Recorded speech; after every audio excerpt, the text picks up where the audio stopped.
Augmented reality isn't new.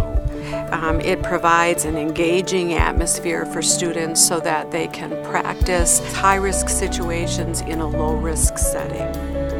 For me as an educator, it's the ability that you had to drive home the learning objectives. These games bring the patient to life.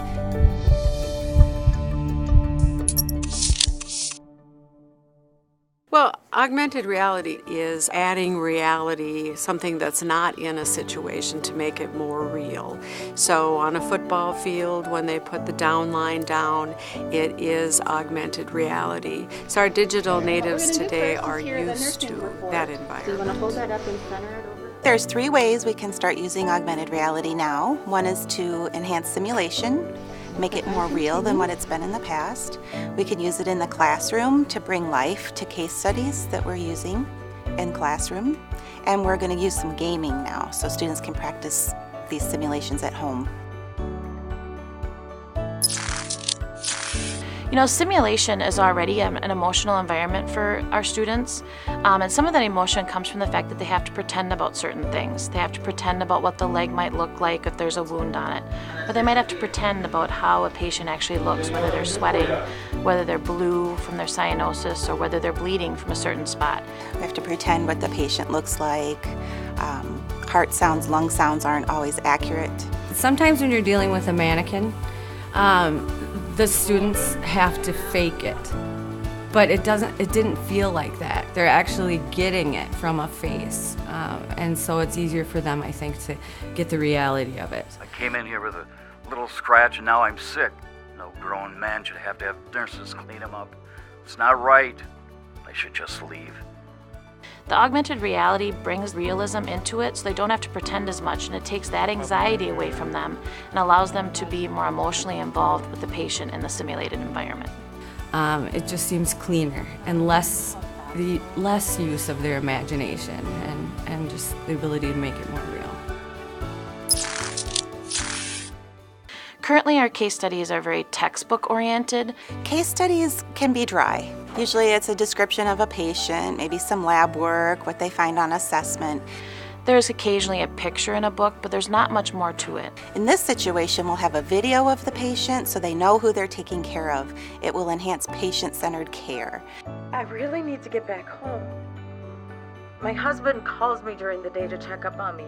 And I think when you can get a video added to it and additional words from the patient, it actually pulls the student into that environment and allows them to be more present. It's my fault this happened. I wasn't doing my job as a wife. For me, it was nice to be able to have that more patient video part, to see their face, see what they look like, see the nonverbal cues and the actual, impressions on their face from the abuse. Just seeing that patient one-on-one instead of just reading it from a textbook just kind of sets things in stone in your mind, like how you would react to that patient. I think it added an element of realism that you just won't get from a textbook. Anytime there's increased engagement with the patient, I think there's more critical thinking happening because they're approaching the situation as if they're actually taking care of that person. That way when they go to go into clinicals, they have a better understanding of how to deal with those patients because they've actually already, at least on some level, dealt with them before. So I think it's the emotional impact of the case study that really enhances it.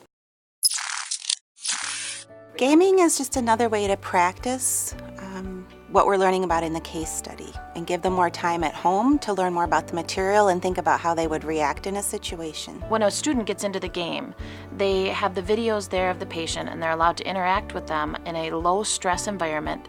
They're allowed to repeat those videos over and over again and get immediate feedback and making sure that their answers are the answer that we'd like to see in the clinical environment before they actually get to clinicals. One of the games is concerning therapeutic communication, and students learn about different therapeutic techniques in the classroom, different barriers that can occur.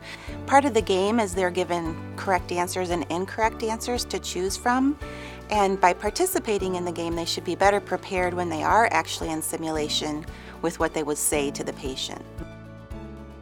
Oftentimes in clinical and in simulation, we work with 1, 2, maybe 6 students, and it's pre-planned a little, but not as fine-tuned as this can be. The grant required that you add a piece of computer-based learning, technology-based learning, and it's based on best practice in learning.